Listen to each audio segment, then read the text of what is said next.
Hi, everyone. Thanks for joining us tonight for our Welcome to Editing 101, Setting Yourself Up for Success class that we're having here as a part of the 48-hour film festival that's being put on here at the Rawlings, or actually at the Pueblo City County Library District. This class is to prepare you for our 48-hour film festival. The thematic elements are going to be dropping this Friday night at 6:30. So watch the 48-hour film festival Facebook page for that. But without any further ado, I'd like to present our presenter tonight. His name is Adrian Montgomery. He's a local freelance videographer and editor here in Colorado. He just got finished creating and producing an hour-long documentary about the U.S. immigration system.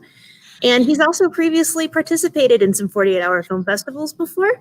So he's got some really good tips and tricks and things to do and things not to do for you guys to share tonight.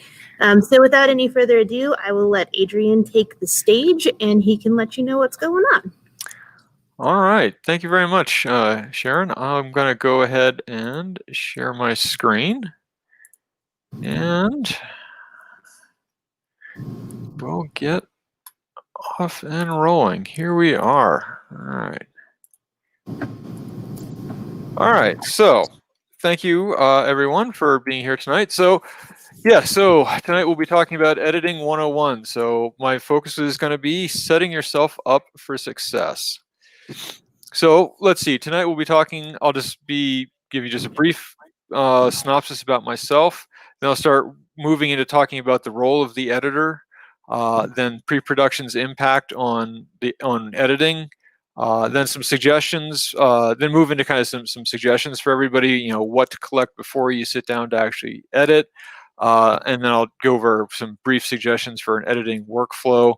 And then I was going to open up two projects I have in Adobe Premiere, which is the editing software package that I use, and just kind of show you how I've got some things organized and have a discussion. So I will be trying to stop periodically and remember to ask for questions or look and see what's in the chat window.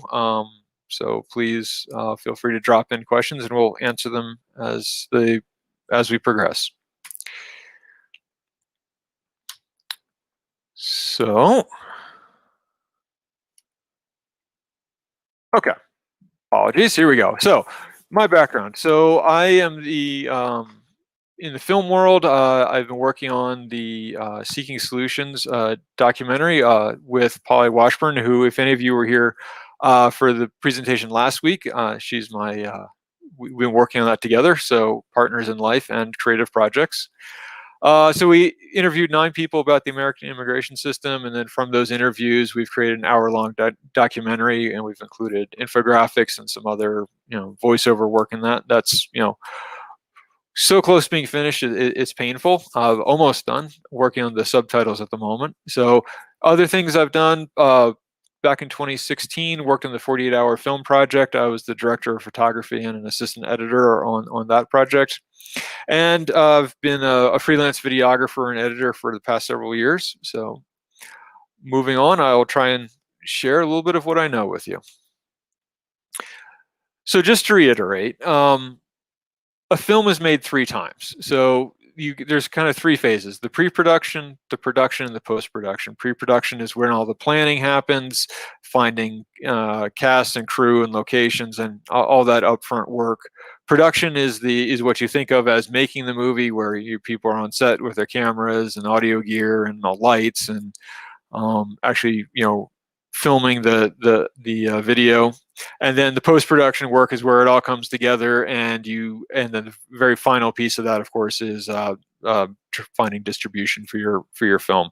So tonight we're going to be talking about post-production because that's where editing falls, and a little bit, of course, as I mentioned, about how what comes before that impacts what we're doing, but really staying focused on the post-production side of things tonight. So what is the editor's role? This seems like a logical place to start our discussion. So first and foremost, it's the editor's job to bring the vision of the film to life. And by that, I mean, all of this work has been up to this point, and it's up to the editor to take all the various pieces of footage that have been shot, the music that's been found, put it all together, and actually turn it into the movie that everybody's been making for probably quite some time by the time the editor sits down to do their job. And of course, in the 48-hour film world, you've been working on it for a day or so, and you've you got to bring it to life. So other things the editor's doing is determining pacing of the film. By that, I mean, if somebody says, oh, we want this to be a nice slow scene, or this is a really fast scene, well, just how fast is it? Just how slow is it? How much time is there between one person speaking and the next person speaking? All of that's really up to the editor's choice. Other things you have to do, being a little cynical, one of the editor's roles is to fix all the mistakes made previously or cover them up and somehow make it just work beautifully. And lastly, and I would say this is probably the most important thing the editor does, is bring fresh eyes to the project. This last, everybody's been, the director and the producer have been talking for a while about this movie. The editor sits down kind of fresh and may have some opinions about things, and this may include dropping material that doesn't move the story forward. That's your most important job as the editor, is to move the story forward. And even if it's the hardest scene that they spend hours working on and everybody's exhausted and we're so excited about how it looks, but it doesn't move the story forward, it doesn't fit, it's your job to tell people that and to, remove it from the final product. And let's see, moving on. So if that's the editor's job, how does pre-production impact editing? So first off, what happens in pre-production? The script is written, things like the size of the cast and crew are determined. There are a number of creative choices, either aesthetical or practical choices, that are made. Things like, probably for the 48-hour film project, things like the resolution frame rate you're supposed to be delivering at may already be set. But things like, do you shoot the scene indoors, or do you shoot that scene outdoors, or how many people are speaking at once? This is all choices that are made up front.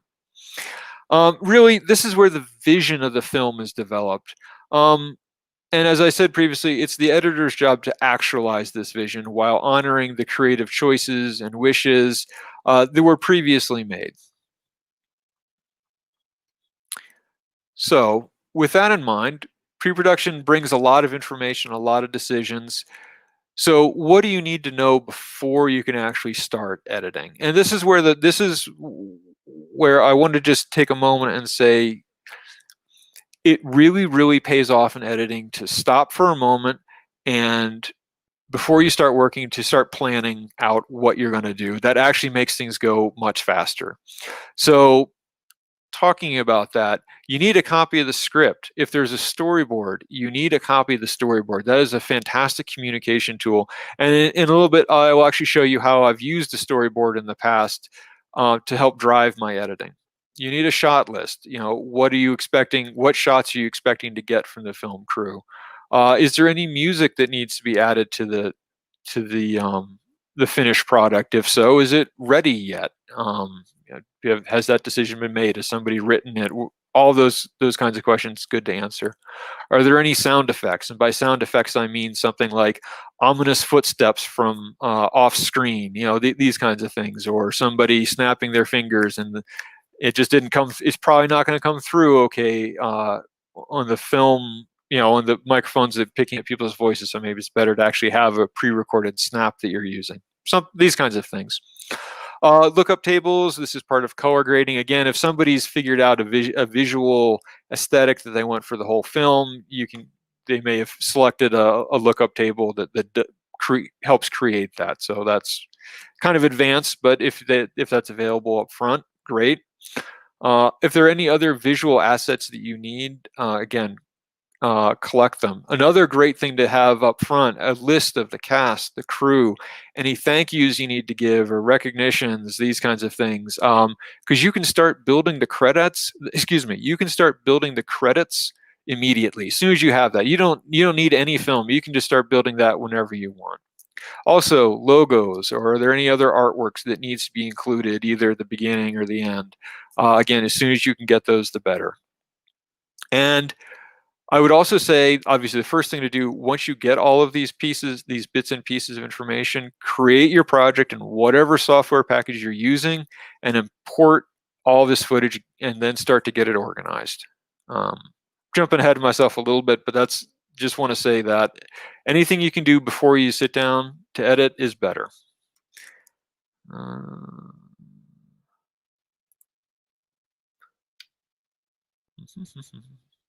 These. Here we go. Sorry. Okay, so other things. Once production gets started, there is a bunch of you will then be getting a bunch of information from various crews. So the first thing that you would really want to get is any production notes that there are. People might call this a shot log. So it'll tell you things like all the good takes that happen, all the bad takes that happened and that you can just ignore. Somebody might mention that, oh my God, this scene we had the most perfect take, but there was this giant noise from off screen that had nothing to do with it. A truck backing up or an airplane flying overhead. Can you fix it, editor? And the answer to that is in 48 hours, probably not, but maybe. Also, as footage becomes available, you want to collect that and organize it. And this is actually something that you need to determine ahead of time is how and when are you actually going to get the footage from the camera crew? For example, are you expected to show up on set and be there the whole time through the shoot so that you can be collecting footage and saving it off to a hard drive because there's no that work of collecting the footage and then making copies of it, that's usually done by something called a data wrangler, if the crew is big enough to have something like that. If not, that's probably falls on the shoulders of the editor. So, important thing to communicate with the rest of the crew, when and where are you getting the footage from? Also, if there are external audio recordings, again, how are you going to get them? But again, this depends on if audio is actually being recorded separately or not. If everything's being done in camera, then you don't have to worry about that. Your life's significantly easier. A little bit of a delay on my changing slides. Okay, here we go. So now that you've got everything and you've gotten some or all of the footage and you've done all this work ahead of time, what do I suggest you do? How do I suggest you actually organize your workflow? So the very, very first thing to do is what's called bin your footage, or basically which means organize it into some sort of folder structure within your project. And do this in some sort of meaningful way. And if you get the script early enough, how many scenes there are, how many acts there are, all these kinds of things. You could actually build your bins off of the scenes. Scene 1, scene 2, scene 3. I do that all ahead of time. So as the crew is shooting a scene, if you get the footage for scene 5, you just put it into that bin and you're ready to go. Also, if there's more than one editor, decide how to split up the various tasks of editing. And what I would say, this is probably, if this is the one thing you walk away from, this is probably a great one to walk away with. Review all of your footage before you do any editing. You want to make sure you understand all the good takes, all the bad takes, what all the different bits and pieces of footage you have received are. Is there B-roll? Is there and by B-roll, I mean something that's not specifically in the script. Maybe there's just a picture of one of the characters just staring out a window for 30 seconds. And that's actually critical for something later. So, or just something that you can add into a scene to kind of, again, as I was talking about pacing, maybe slow things down a little bit. So, you need to, as you're reviewing your footage, what scenes do you have? And then, very critical, is something missing? The crew comes up to you, said, yep, we're done shooting. And you say, I've got this scene. I don't have the footage for it yet. Let them know that immediately. So that because maybe you're the person who's caught, they forgot to shoot a scene. Or maybe they just forgot to give you the footage for it, and you better get it from the camera crew before they delete their memory cards. So what else can we do? Okay, so once you get to that point, now you're ready to actually start cutting. And I would suggest that you're what is called your rough cut. So this is basically the very first assembly of all the footage. I highly recommend that you follow the script as close as possible for this first cut. Everybody should look at it as the script describes. And as I said, a movie is made 3 times. This is the 3rd time. So at this point, you can start making the decisions about maybe this fits, maybe this doesn't fit. But anyways, you show this rough cut to selected people. I'm going to suggest something like the director and the producer, um, and have a discussion. Get some feedback about what works, what doesn't work. Tell them, hey, I don't think this scene works. I think this scene works great. This scene works great, but I really want to speed it up, or I really want to slow it down in terms of pacing, and just have those discussions. Then you're going to go back to your editing machine. You're going to prioritize your remaining tasks in terms of importance. And by that I mean, if I don't do the things first, that if you don't do them, the whole movie fails. So do that first, and then if there's something like, hey, it would be really great if you could just, make this small change here, but it doesn't really make any difference, save that for last. So that's up to you to organize, but start with what's most important first. So in terms of what to do, in terms of that, make changes first. So you've had this meeting, you've kind of prioritized all the feedback, start making those changes and watch your time. The 48-hour film project I worked on, there were 3 of us editing, and we kind of each took a handful of scenes and edited them together, and then handed all of those edits to one person who put them into the main timeline. And we looked at it, made some changes, and then we actually had to do the final render. So we're actually, the computer's actually creating the MOV file or whatever you're going to turn in. We were rendering that as we were driving to the to the drop-off place. So thankfully, we're doing this work on a laptop that had enough, CPU in it to be able to actually render this out in the time it took us to drive to the drop-off location. So watch your time. Along those lines, there's 2 things you can do: kind of color correction and sound mixing at the end. Color correction kind of means 2 things. One, bringing all of your camera crew has worked very hard, but somebody at some point underexposed something. So you have these nicely lit scenes, and then one of them super dark. Fixing that kind of stuff, bringing everything up to like a common level, fixing any white balance differences if you have time to do that. And then there's other things you can do, which gets into what's called color grading, where you're creating an aesthetic, creating like emphasizing the blues in this scene and emphasizing the warm colors in the other scene, something like that.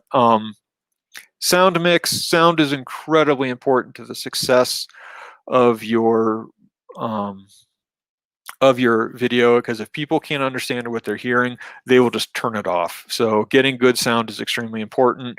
If you have time at the end, so I guess the point there is, when you're actually recording sound and you're shooting your video, get the best sound quality that you can, so you have the least amount of work to do in post. And really, in the timeline you're going to have with the 48-hour film project, you're not going to have time to do much more than bring everything to a kind of a common gain level or volume.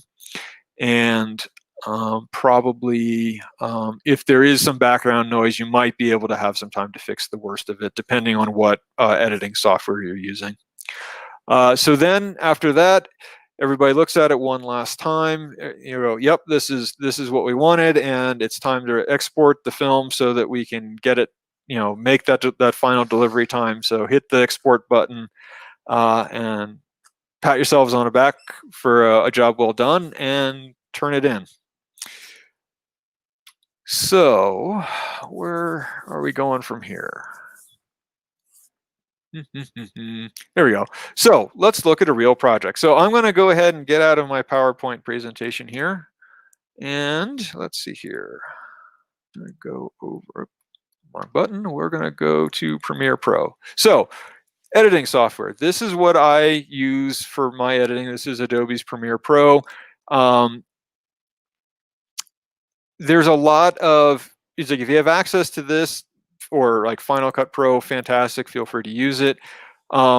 If you're looking for something that's cheaper, there is like iMovie that comes with pretty much any Apple computer is a good bet. It probably can do everything you need it to for just assembling footage and making simple edits.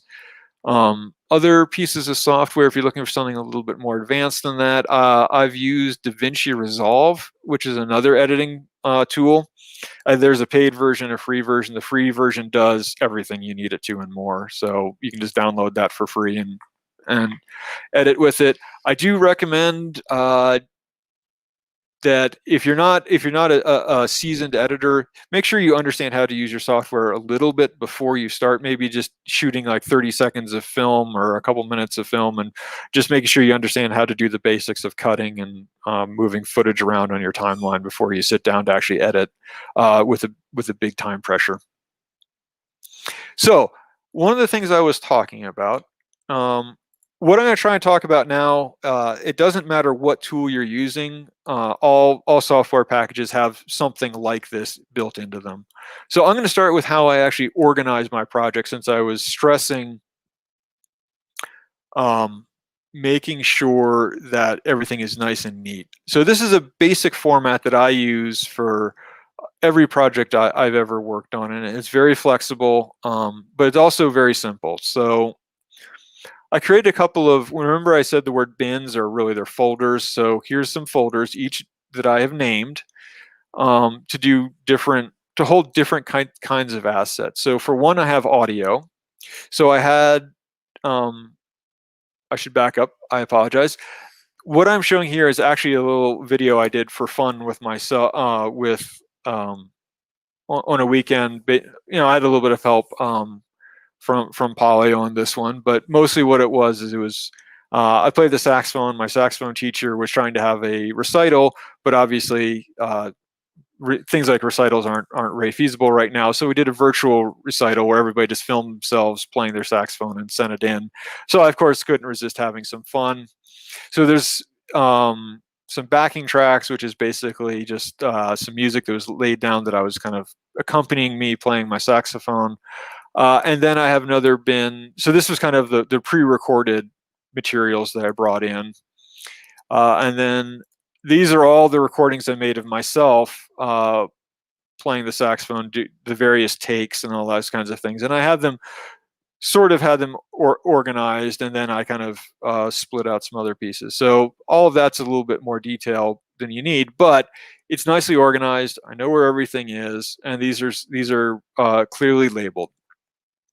Then the next type of bin I always create is something that I always call footage. So I have it broken down into scenes. Basically, I have 4 scenes in this little recording of myself, if you will. A beginning, middle, end, and then some solos that were in there. So again, all the footage that was in there, and then I broke out some other short pieces that I actually wanted to use. But again, it's all in this bin. It's clearly labeled. And if this was, say, a scripted event, or a scripted film, this could be scene 1, this could be scene 4, this could be scene 3, this could be scene 2. However, whatever makes the most sense and is relevant to the project you're working on. Moving on, I always create this other bin because there's always a few things that need to get organized that I just don't know where else to put them. So in this case, I have a picture. I just created some black video because I needed it for a couple of places, and I just put all those things in here. So again, so that they're organized and I can find them later. And then there's this sequences. So in Premiere Pro, you're going to create what's called timelines, and this is where you do all your editing. Those are called sequences, and again, I create a folder with all of these sequences in them. And this folder is where I keep all of my sequences so that they are neatly organized and again easy to find. And I try and label them and name them in ways that make sense. So it might be rough cut would be one, or director's cut would be the next one, or this is scene 4 and scene 5, whatever you need to do to name them so that it makes sense to you. So that's how I've organized this very simple little project. So let's take a look at the timeline real quick. Here we go. So expand all tracks. So here we go. So sorry, this is this is kind of an overwhelming view. It makes perfect sense to me because I've looked at it and I'm so acquainted with it. But again, when it comes down to organizing yourself, I highly recommend, especially, okay, it's probably a little bit less important for fiction films, but I still think it might be a good idea. I kind of have like my scenes or my views on different layers. And maybe if you have 2 cameras going, it'd be a really good idea to have your A camera on one layer, your B camera on another layer. But more importantly, what I actually want to show you is how I've used the storyboard to help organize my editing. And that's really the point of this. So let me come out of here. And when we look at the storyboard, I actually have the storyboard I can show you. And again, nicely neat in my other assets. So let's take a look at this. Now, it's of course upside down and backwards because I drew it out by hand and then I scanned it in, and for some reason the scanner brought it in upside down. So it's a little hard to read, and I have terrible handwriting, which doesn't help either. But the pictures are what matter. And it doesn't have to be a work of art. It just has to be able to communicate what's supposed to be happening on screen. So you can see that I'm visualizing 2 people on screen, one person's playing, and I also have, again, this is kind of important, one person's wearing a hat, the other person isn't. And then, so with that, let me jump back to how this actually fit in on the timeline. Let's see here. So on the timeline, I've got my storyboard laid down as one of my layers, so that, as I said, as I was laying down these other tracks, I knew where to put them on my storyboard. And I actually had the storyboard timed out to my audio, to my takes, if you will, of all the various bits and pieces I was playing. So when we look at the screen, we can see there's 2 people on screen. Okay, so if I look at what I actually laid down, there are 2 people on screen. And you notice one person's wearing a hat. And if we go back to the storyboard, one person's wearing a hat. So this is just an example of the camera crew knows exactly what's happening. I was the camera crew, but doesn't matter. If there had been a camera crew, they would have known exactly what is supposed to be happening on screen. The editor can see this and go, oh, okay, I understand what I'm supposed to be, what this is supposed to look like. And that's a pretty easy thing to put together. Then as things move on, there's another scene. Well, look, the other person is playing and the other person is supposed to be looking at them is kind of what this tells us. And if we look at this, then there you go. And if I just scroll around a little bit, you can see exactly what's captured on the storyboard is what's happening on the screen. And if we just move down the timeline a little bit, here we go. This is another interesting thing. So there's a new scene. This is a solo. I only want one person on screen. So when I sit down and look at the footage, I understand, how this fits together, and magically I've got exactly that on the screen. So, and you can just keep going through the storyboard. And this is high. That does move good. Okay. And I can see here, wait, there's 2 people facing each other. How did I know that I want to have 2 copies of myself kind of staring at each other? Well, the way I did that was I looked at the storyboard, and that's what the storyboard described for this portion of the video. So, and then the final piece was something that says, something about a really blown out silhouette of somebody playing their last few lines, and if we look, that's exactly what's on screen. So with that, I've realized I've been talking a lot longer than I meant to without stopping for questions. So Sharon, are there any questions that I can answer that you've noticed so far? None None that have come up yet. I'm Okay. still monitoring. As generally happens with these types of things, it'll probably be tomorrow. Okay, that's fine. But that just Okay. happens. But no, awesome. No, just keep on going. I don't want to interrupt the narrative Fantastic. flow. Okay, so we've looked at a fairly simple project here, where I've and hopefully impress upon you how the storyboard can be a very useful tool for understanding the visual aspect and kind of the flow of how everything's happening. And then I used it as a tool for driving, in this case, for driving kind of the timing of all my cuts and who's on, who's on screen, who's not. All of that came from the storyboard. Because, well, also because the storyboard was really the script at the same time, but that's neither here nor there. Was there anything else I really wanted to say? Ah, yes, and of course, just to review, I had carefully planned out ahead of time, what music I wanted in and how it fit into the timeline. Again, driven by the storyboard. So, with that, let's look at a more complicated project. So I said I'd been working on a documentary. So this, here we go. This is the actual project. Well, it's a copy of the project I've been working on the documentary in. So I've been working on this for 2 years. No, I've not been working on this project 40 hours a week for 2 years. That it's been evenings and weekends. But that actually even more makes organization even more important, so I can find things 2 weeks later when I come back to look at it again. And also, over 2 years, things can get kind of messy. So this is a very similar structure to what I was describing. I've got my footage. I've got some external assets. I've got some external audio files that I brought in. So in this case, we had to do some voiceover.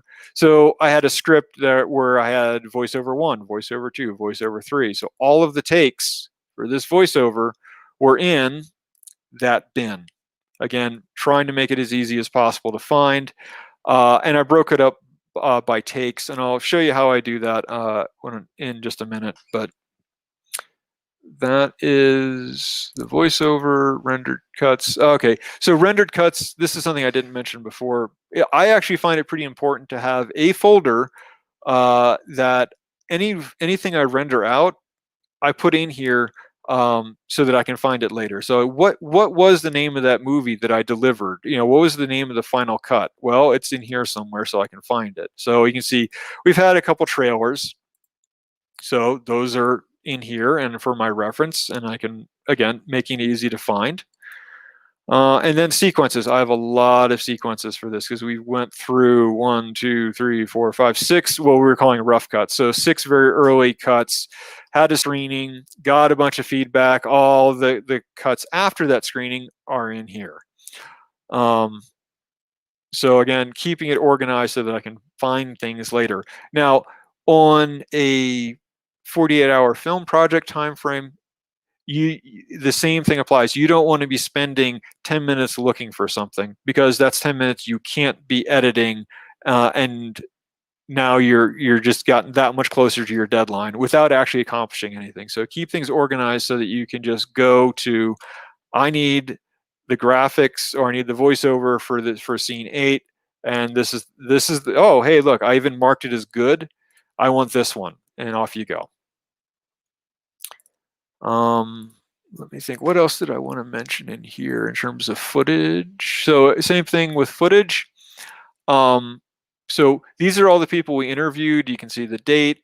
And same thing, I have a similar structure inside of these that, again, if I had any external audio recordings, they are in here.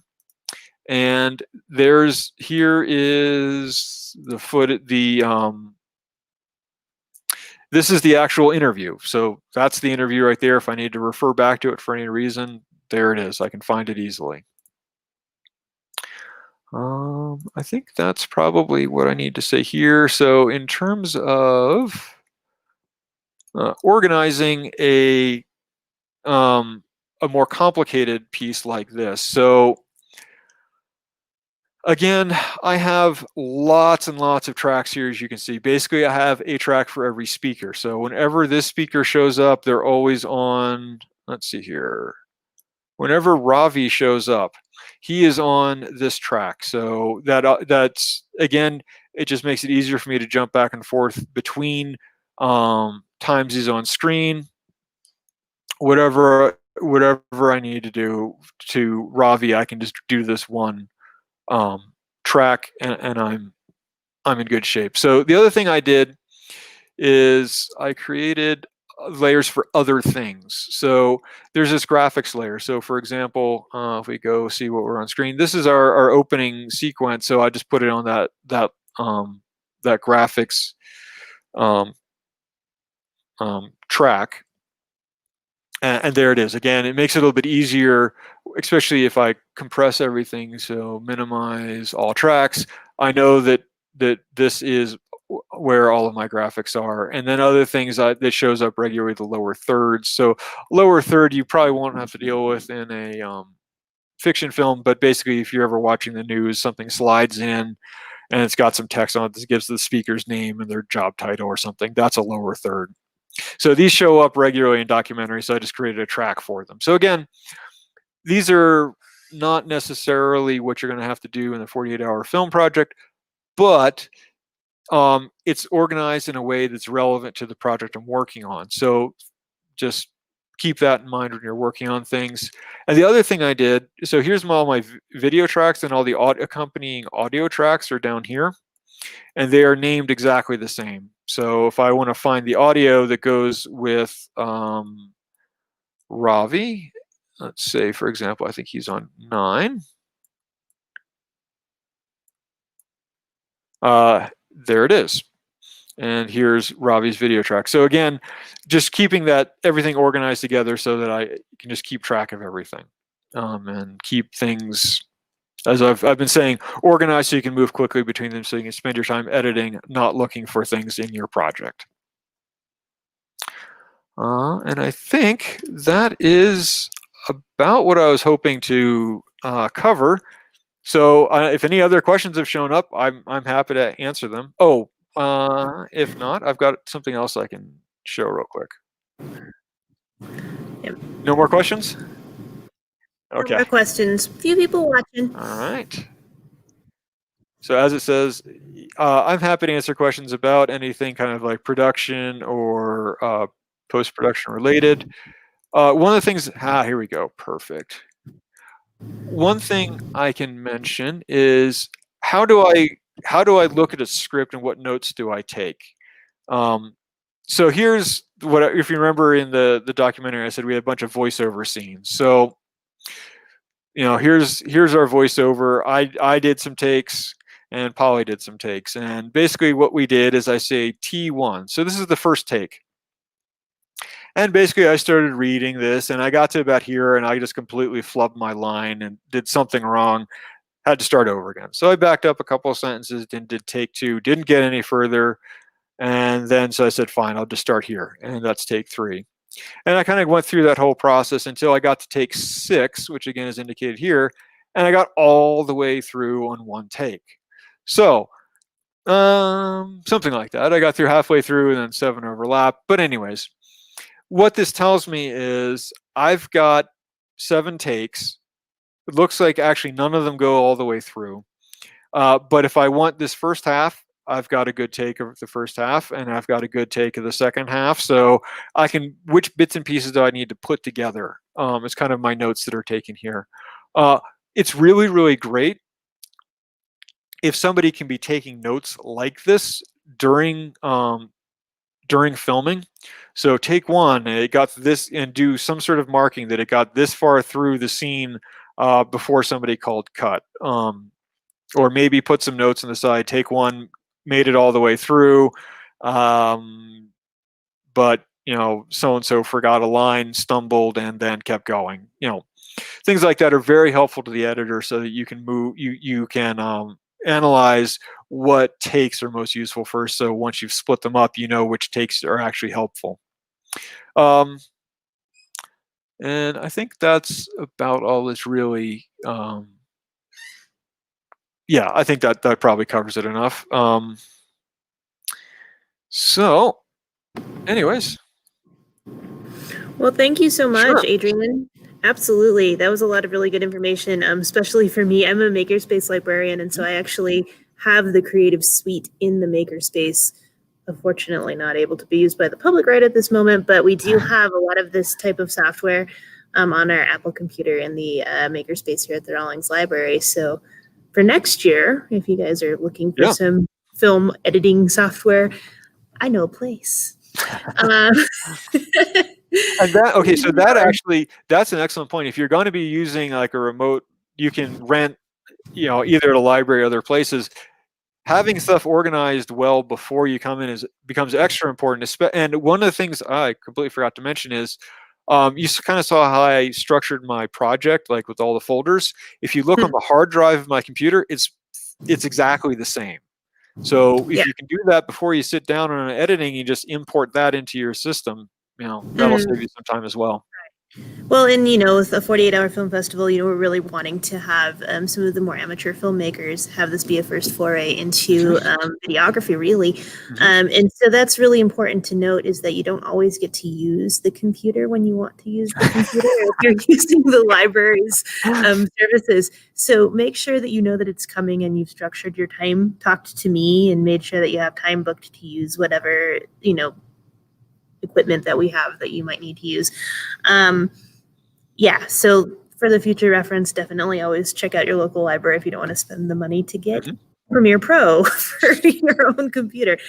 And I think that's it. I still haven't seen any comments, but we've had some folks attending and watching. So if they have any other questions, I'm sure that we can forward them on to you via email and you can let us know. We can respond on the question comment. So you can really respond with a question at any time as you watch this video, not just live.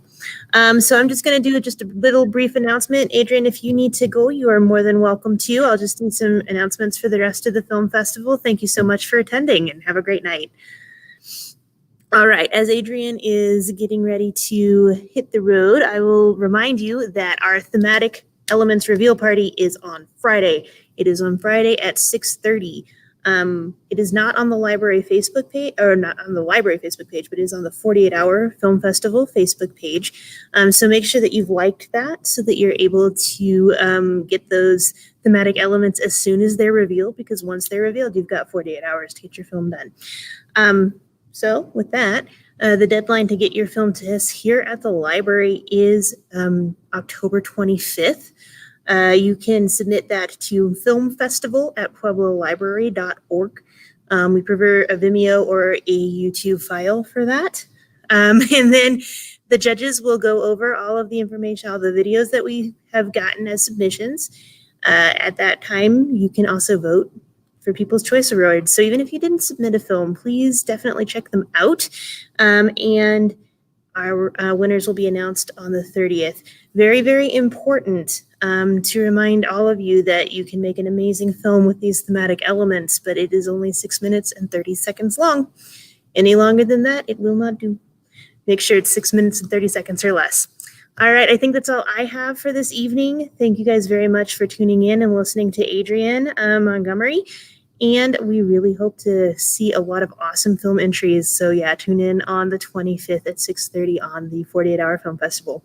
That's all I have for tonight, guys. Have a great evening. Bye.